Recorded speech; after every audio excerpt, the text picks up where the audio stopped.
جس طرح بڑے ہو کر یہ حقیقت واضح ہوتی کہ والدین ہمیشہ سچ کہتے تھے، اسی طرح قبر میں جا کر یہ یقین ہوگا کہ قرآن پاک جو کچھ کہتا تھا وہی حق تھا۔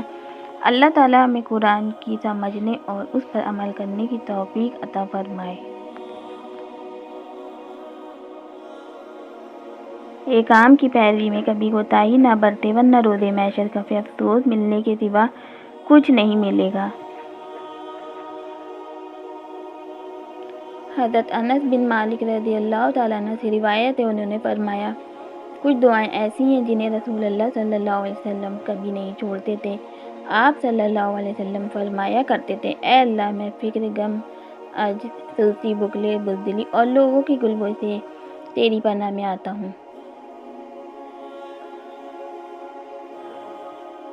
اور انہوں نے اللہ کی قدر نہ کی جیسا اس کی قدر کرنے کا حق تھا، یعنی اے حبیب صلی اللہ علیہ وسلم، جو مشرکین آپ کی بتوں کی پوجا کرنے کی دعوت دے رہے ہیں، انہوں نے اللہ تعالیٰ کی ویسی قدر نہ کی جیسی اس کی قدر کرنے کا حق تھا، اسی وجہ سے وہ شرک میں مبتلا ہوئے۔ اگر وہ عظمت الہی سے واقف ہوتے اور اس کا مرتبہ پہنچاتے تو ایسا کیوں کرتے؟ اس کے بعد اللہ تعالیٰ اپنی عظمت و جلال بیان کرتے ہوئے فرماتا ہے کہ قیامت کے دن ساری زمین اس کے قبضے میں ہوگی اور اس دن کوئی بھی زمین کے کسی حصے پر اپنی ظاہری ملکیت کا دعویٰ نہ کر سکے گا، اور اس کی قدرت سے تمام آسمان لپیٹے ہوئے ہوں گے، اور اللہ تعالیٰ کافروں کے شرک سے پاک اور بلند ہے۔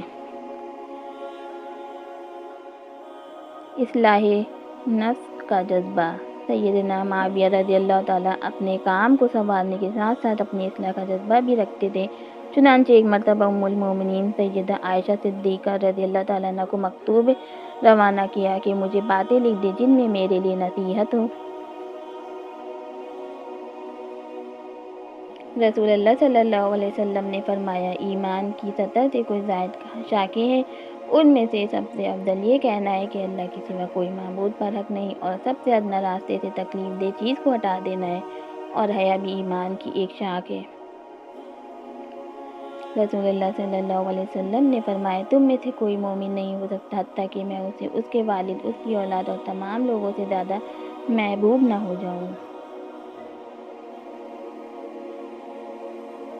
اور یتیم کے مال کے پاس بھی نہ جانا مگر ایسے طریقے سے کہ بہت ہی پسندیدہ ہوں، یہاں تک کہ وہ جوانی کو پہنچ جائے، اور ناپ تول انصاف کے ساتھ پوری کیا کرو۔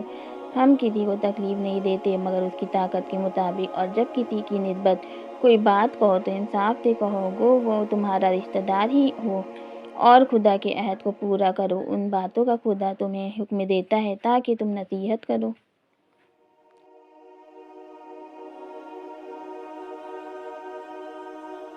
اطاعت و ذکر کی برکات۔ اچھے کام کی توفیق نہ ہونا، ذہن کے تفکرات کا پراگندہ رہنا، دل کا خراب ہونا، دل سے ایمان ختم ہونا، وقت ضائع ہونا، لوگوں کے دلوں میں نفرت آنا، خدا بندے کے درمیان دوری پیدا ہونا، دعا قبول نہ ہونا، دل میں سختی پیدا ہونا، برکت ختم ہو جانا، علم سے محروم رہنا، ذلت کا لباس پہننا، دشمن کے سامنے ذلیل ہونا، غلط سوسائٹی میں پڑنا، معاشیت میں تنگی ہونا، یہ سب چیزیں گناہوں سے پیدا ہوتی ہیں اور اللہ تعالیٰ کی ذکر سے غافل رہنے سے پیدا ہوتی ہیں، اور ان تمام خصلتوں کا عکس اللہ تعالیٰ کی عبادت و اطاعت کے ذکر سے پیدا ہوتی ہے۔